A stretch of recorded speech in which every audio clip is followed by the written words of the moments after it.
Nikamwambia haina noma mwanangu. Mimi nikaingia zangu studio, nikatengeza ngoma, nikatengeza chorus, nikatengeza verse ya kwanza. Asa ile verse ya pili kando naiandika. Harmonize nikamwambia Mazu, kama Mazu, mwambia Harmonize udogo. Anaita hivyo hivyo Harmonize. Akaingia. Baada ya kuingia nikaka kama hivi chini kanyosha miguu.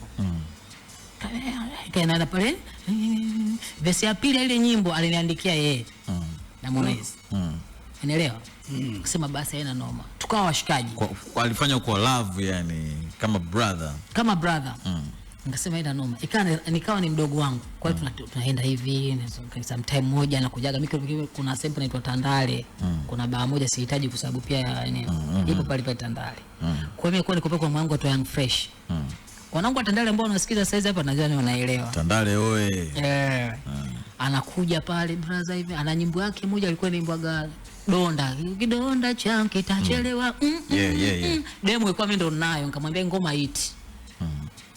Kwenye mazoea kipindi alikuwa ananiambia mimi nakaa mwanangu nakaa Temeke ghetto mwanangu hivi na hivi. Anangati, unajua zile ngati za Wamasai.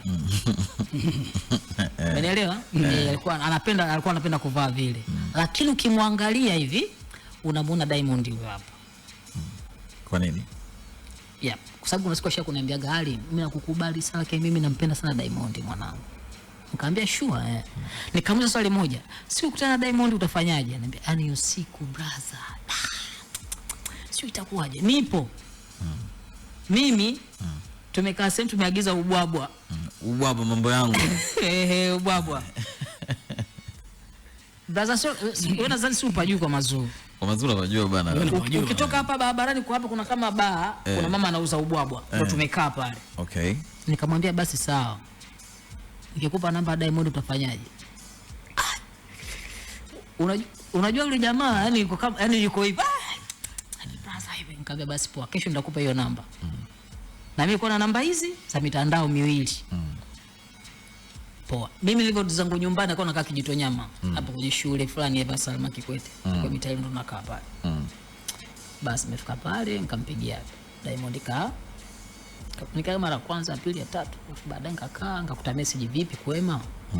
Nikamwambia bwana nakupigia unaweza kupokea. Akujibu, nikapiga akapokea. Nikamwambia 1 2 3 4 akaniambia wewe kesho naenda zangu Nairobi, lakini kuna nitasendi kuchelewa sana, nikirudi nitakucheki. Nikamwambia kuna jambo, kuna dogo mmoja hivi nataka yani shabiki yako, nimemaliza shabiki yako kindaki nataka kukutana na wewe. Haina noma. Karibu hiyo vitu haina noma. Ikapotea. Nikakaa kama wiki ya kwanza, ya pili, ya tatu. Nenda kufuata mixing ngoma yangu kwa Mazuru. Kulikuwa kama like birthday I don't know, lakini kama kwa sherehe. Harmonize kakaa pale kwa Mazuru kuna kama vingazi. Kakaa pale. Cha kwanza alivyoona mimi nimeshuka akanifuata vipi bro, vipi mwanangu? Yuko serious na Diamond. Nikamwambia tulia jamaa kaenda Nairobi. Mimi nikazunguka chini hivi nikampigia, uwezi kuamini Simba akapokea. Akababa basi poa, mimi naenda kufanya shopping Mlimani City, ana show studio live usiku kitu I don't know, sikumbuki ni muda mrefu kidogo. Nikamwambia nampa namba, pokea. Akaniambia nijue tu namba yake mwisho ngapi. Harmonize simu hana.